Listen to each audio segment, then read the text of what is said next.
KCR direction లోనే tapping, తప్పేం లేదు. దొంగలై లంగలై ట్యాపింగ్ పెట్టట్లో తప్పేం లేదు. ఇక్కడ ఆల్రెడీ పైన కేటీఆర్ ఒప్పుకున్నాడు. ఒక లంగదో దొంగదో ట్యాపింగ్ పెట్టిందంటే తప్పేం లేదు. అంటే ఈ ప్రకారం చూసుకుంటే ఇప్పుడు వీళ్ళు ఏమంటారు, కేసీఆర్ డైరెక్షన్ లోనే ట్యాపింగ్, ఆయనతో పాటు కేటీఆర్ కూడా జైలుకి వెళ్లాల్సిందే. ఎన్ఎం శ్రీనివాస్ రెడ్డి అంటే ఇక్కడ ఎన్ఎం శ్రీనివాస్ రెడ్డి కూడా లంగా అన్నాడు. నీ ఫోన్ ట్యాపింగ్ పెట్టిందంటే నువ్వు కూడా లంగవే. కేటీఆర్ చెప్తాను కదా, ఒక్కడో ఇద్దరు లంగవే పెట్టారా బాబు, పెడితే నాకేం బాధ, అది పోలీసు వల్ల ఇంటెలిజెన్స్ చీఫ్ ఆధ్వర్యంలో ఉండేది అని చెప్పిండు. ట్యాపింగ్ పరికరాలను కొనుగోలు చేసింది కల్వకుంట్ల బంధువులు నవీన్ రావు, శ్రవణ్ రావు. ప్రతి జిల్లాలోని సెంటర్లు ఏర్పాటు చేసి ఫిర్యాదులు స్వీకరించాలని వినతి స్వీకరించుర్రి.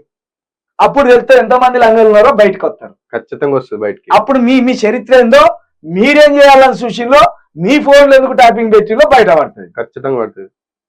ఇప్పుడు నా ఫోను 2 రోజులు సైబర్ క్రైమ్ వాళ్ళు పెట్టిండ్లు, ట్యాపింగ్ లో పెట్టిరు. ఎందుకు పెట్టిండ్లు? ఒకసారి మల్లిగాడి మీద కేసు పెట్టినా, మల్లిగాడు నేను ఇద్దరం కలిసి డ్రామా ఆడతానేమో అనుకొని 2 రోజులు ట్యాపింగ్ లో పెట్టిండు. నేను మల్లిగాడి మీద ప్రెస్ మీట్ పెట్టినా కదా, ప్రెస్ మీట్ పెట్టినాక నేను లేను, నా ఫోన్ స్విచ్ ఆఫ్ చేసి కొన్ని 100,000 ఫోన్లు వస్తాయని స్విచ్ ఆఫ్ చేసి నేను చక్కగా వేరే డిస్ట్రిక్ట్ పోయినా, మా మిత్రుడి దగ్గరికి. వేరే డిస్ట్రిక్ట్ నా మిత్రుడి దగ్గరికి పోయినా. ఫోన్ ఆన్ చేసే వరకు అదే ఫోన్లు వస్తానే సైబర్ క్రైమ్ నుండి నాకు ఫోన్, మీరు రావాలి అర్జెంటుగా అన్నారు. మీరు నిజంగా డ్రామా ఆడట్లేదు కదా, ప్రభుత్వాన్ని ఏదో ప్రభుత్వాన్ని బదనం చేయడానికి, అబాస్ పాలు చేయడం లేదు కదా, మీరు మళ్ళీ దాని మీద ఆనెస్ట్ ఫైట్ చేస్తానా అని నన్ను అడిగిండు. అడుగుతారే, నాకు ఇబ్బంది కలిగింది, నా వ్యక్తిగత జీవితాన్ని వాడు పాడు చేయాలని చూసిండు, నా ఇంట్లో వాళ్ళను బదనం చేయాలని చూసిండు, నా సొంత మనిషిని, నా భార్యను, నా ఇంట్లో ఉన్న నా అక్కలను, నా అమ్మను అందరినీ కూడా ఫోటోలు వేసే ప్రయత్నం చేసిండు. వాడిని నేను ఎట్లా ఇడిచిపెడతా అని చెప్పిన.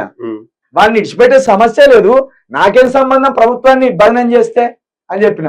మీది వారం 15 రోజులు మీ ఫోన్ ట్యాపింగ్ లో ఉంటది అన్నారు.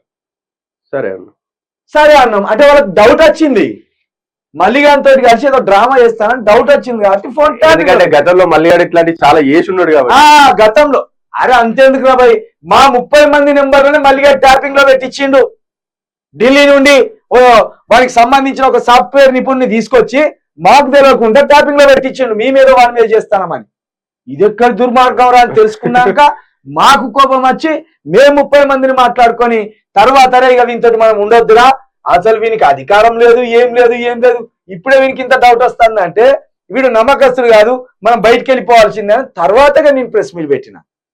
ఇవన్నీ ప్రెస్ మీట్ లోనే చెప్పిన. అట్లే ఎవరి మీద అయితే కొంత డౌట్ వస్తుందో, ఎవరైతే ఆ అసాంఘిక కార్యక్రమాలకు పాల్పడతారో, ఎవరైతే ప్రభుత్వాన్ని కూల్చాలని చేస్తానో, లేకపోతే వ్యవస్థను పాడు చేయాలని చేస్తానో వాళ్ళ మీద ఫోన్ ట్యాపింగ్ పెడతారు.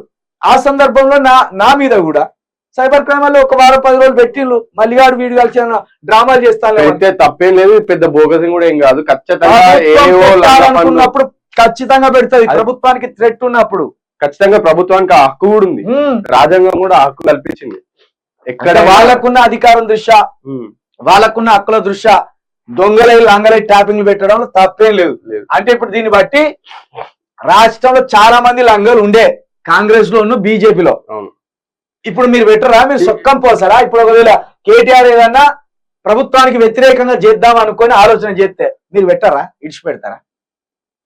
అప్పుడు ఎమ్మెల్యేలను కూడా ఖచ్చితంగా జరిగే ఉండొచ్చు అన్న, ఖచ్చితంగా జరుగుతాయి. అప్పుడు బీజేపీ స్వామినాథో ఎవడో ఏక్నాథ్ షిండే వచ్చి ఏదో బాలరాజు వీళ్ళందరినీ కూర్చోబెట్టి పిలిచింది కదా, మరి అది ఇట్లా బయటికి లీక్ అయిందంటే అది కేసీఆర్ స్ట్రాటజీ ఏమో. అవును, మరి ఆ ఫోన్ ట్యాపింగ్ పెట్టింది కాబట్టి దొంగలు దొరికారు, లేకపోతే దొంగలు ఎందుకు దొరుకుతారు? అప్పుడు ప్రభుత్వాన్ని కూల్చడానికి కదా ఫామ్ హౌస్ లో పెట్టి నెంబర్ 1 నెంబర్ 2 మీకు అండగా ఉంటారు, మీకు అన్ని విధాలుగా చూసుకుంటారు, మీరు ఇంకో 10 మంది ఎమ్మెల్యేలను బయటకు. ఖచ్చితంగా వీళ్ళంతా లంగలే. ఈ లంగలు అప్పుడున్న కాంగ్రెస్ లంగలు బీజేపీ లంగలు కలిసి వీళ్ళు ప్రభుత్వాన్ని పడగొట్టాలని చూసింది కాబట్టి వీళ్ళని కథ చేయాలని చూసిండు కేసీఆర్.